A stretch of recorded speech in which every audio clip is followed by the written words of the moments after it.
Pemotor Matic berboncengan nekat masuk ke jalan tol Semarang, Selasa, tanggal 8 Maret tahun 2022, sekira pukul 14.30.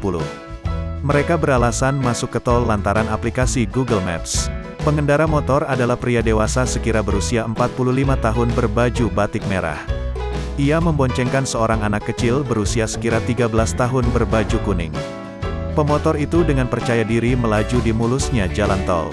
Beruntung petugas cepat mengetahuinya, lalu mengejar pemotor tersebut. Ia, satpam dan petugas gerbang tol sempat meneriaki mereka. Tetapi mereka tetap bablas saja masuk tol, ujar manajer trafik JMTO Ruas Semarang ABC, Roni Ermawan kepada tribunjateng.com, Selasa, tanggal 8 Maret tahun 2022.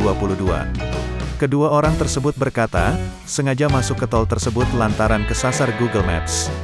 Mereka hendak mengejar para teman mereka yang masuk ke tol menggunakan mobil. Alasannya gitu mau nyusul teman.